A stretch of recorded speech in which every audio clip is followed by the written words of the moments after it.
Welcome to my vlog. So let me voice over my vlog. Ganap ito noong December 24, 2023. So nandito kami ng family ko sa Robinson Dasmariñas guys. Kasi nag-iisip kami kung paano namin isi-celebrate yung family Christmas dinner date.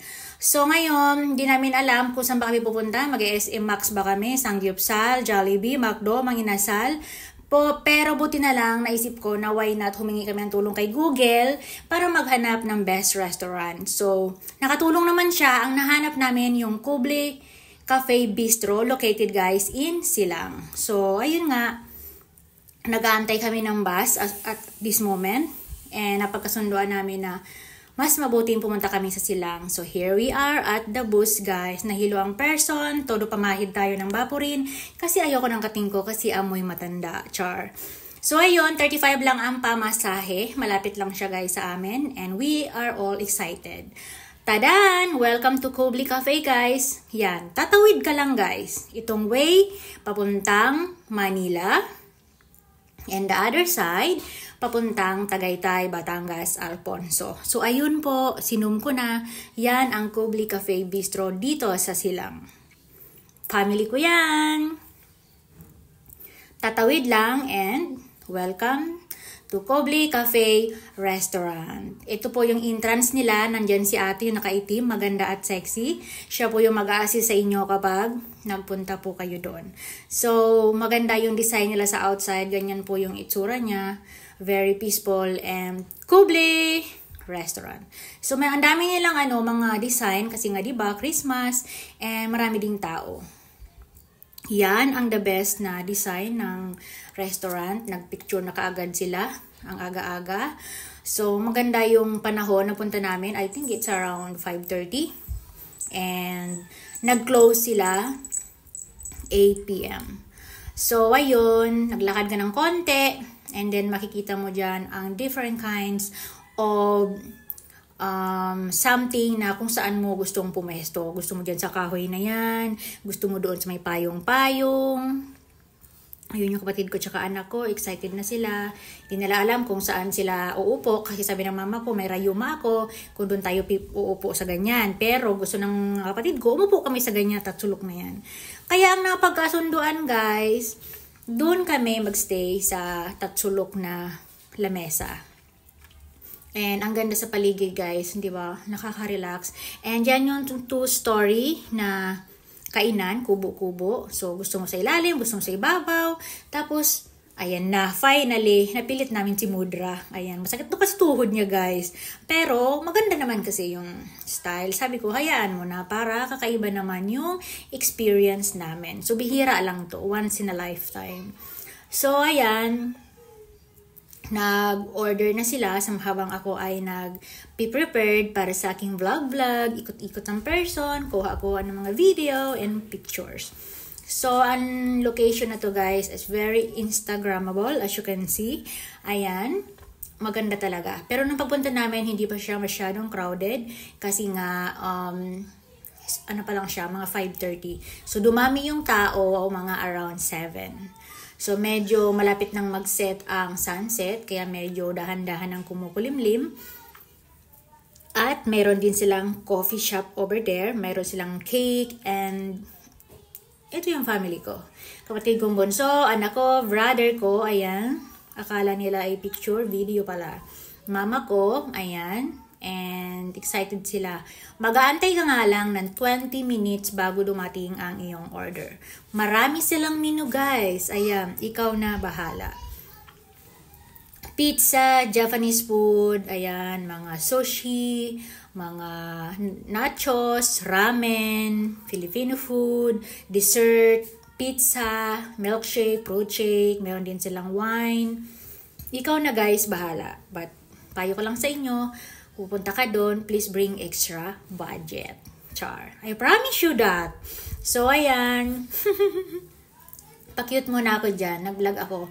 Enough ko lang guys yung original voice vlog ko dyan kasi nga ang lakas ng patugtog. Christmas song yun. So, para iwas ako sa something na papagalitan tayo ni Lolo Meta. Kaya, nag-voice over ang person. Ayan, pakita ko lang sa inyo yung likod. Ganyan. Sa ibang other side yan. And may banda din sila dyan guys, pero that moment wala yung banda. So ayan yung coffee shop, mayroon sila doong masasarap na cake. And kapatid ko yon, gusto niyang pumunta doon sa duyan-duyan para daw picturean ko siya. So ang cute nito guys, ito yung sinasabi ko kanina na 2-story na kubo-kubo.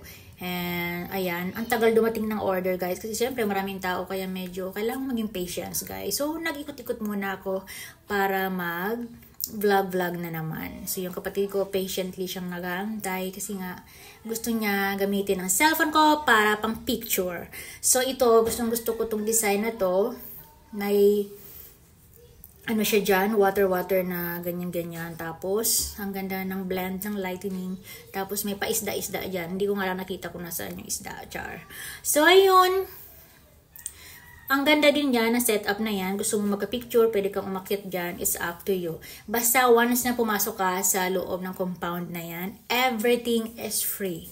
I mean, freedom. But syempre, gusto ko lang i-remind sa inyo na mayroon silang sinisingil na service fee which is almost 400. Maybe 350, 375, 380, something like that. Nakita ko yun sa bill namin. So far, ayan, nag-aantay pa rin kami ng aming order. And gutom na kami that moment. But wala tayong magagawa. Kailangan mong maging patient nang ma-enjoy mo yung pagkain. O diba, siguro mga ano na to, mga 6 p.m. na, kaya medyo talaga madilim na. So, na-emphasize na nakikita yung mga lightnings talaga ng bongga.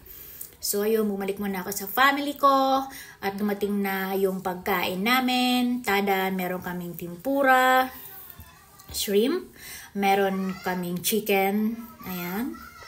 Meron kaming sisig, mga special yan guys. And maanghang yan. Tapos, rice, water, and of course, special kare-kare. So, if I remember, yung kare-kare na yan nasa 500 flash, yung sisig nasa 400, and yung chicken nasa 400 plus. Ayan, super creamy niya guys, and masarap yung sauce nila. And yung sisig, grabe, ang sarap. So, worth it naman guys, yung presyo kapag kinain mo sila kasi nga talagang masarap siya. So, ayan yung anak ko. Ayan, kainan time guys. Let's eat and enjoy and Merry Christmas once again. Kahit tapos na ang Christmas kasi late yung upload ko. Ayan, all my love to all of you guys. So, meron pa akong in-order dyan guys na pizza which is nasa almost 600. Tapos, buko pie which is I think nasa almost 400 yung buko pie. Super siksik niya. And kainan time. Happy kami dyan. Yun nga lang, lakas talaga guys ng music. Kaya nga, in-off ko na lang. Kasi, yun nga. Kapag hindi ko siya in-off, sayang naman kapag nagalit si Lolo Meta. So, yun lang. Budget lang yung in-order namin. But, ayun. Basta pag pupunta kayo dyan, kailangan, ready kayo. So, nag-enjoy kami. Yun nga lang yung kapatid kong isa nasa Taiwan. Tapos, ito yung in-order ko na double cheese special. Ang sarap nito guys kasi thin crust siya and then basta masarap talaga siya. So, pineslice ko siya ng 6 to 8 slices. And, ayan na. Busog na ang mga person. Malapit na matapos kumain. Puro na cellphone and busog na kami guys. So, inaantay na lang namin yung buko pie na in-order namin para i-take out. So, yun ang ganap. So, ayan. Ang takaw niya, no? Kaya siya ng kain. Walang diet, guys. Walang diet at the moment, di ba? Sobrang sarap. Sobrang basta. So, ito yung buko pie, guys. Ayan. Lomar's Cafe. And sobrang thick niya, guys. Look at that. So, ayan na. Getting ready na kami, guys. Pauwi. Sa halip na lumakas ng hina na sila, inantok na, napagod na, kakakain. So, getting ready na kami, guys. Umuwi. And plan namin, pumunta kami sa hacienda. Kaso nga lang, sarado na, guys. So, ayun. Kailangan na nating i-end yung vlog at that moment. So, and mama ko, But before kami lumabas, napunta muna kami ng restroom. So, ganyan guys, kaganda yung restroom nila. Aesthetic. May pa-selfie mirror rin sila dyan. Alam nila na mahilig ang mga Asian, lalo na mga babae sa selfie. So, mayroon silang selfie. So, ayun. Ito na yung closing ng vlog ko kasi ito yung moment na palabas na talaga kami. As in, palabas na. Sa mga nagtatanong kung how much yun na-spend namin, 5 po kami na kumain and nag-spend po kami ng 4,000 peso. So, yung nakita ninyo, yun lang po yung kinain namin at that moment. And hindi pa doon yung kasama yung pamasahe namin sa 4,000. But everything is worth it. Ayan yung mabait na nag-a-assist sa amin. And bago kami tuluyang makalabas, itong kapatid ko, selfie pa daw. So, mayroon silang maliit na, ayan, pwede kang mag-selfie dyan guys sa labas. So, ito na, palabas na kami. At, syempre, busog, happy, and grateful.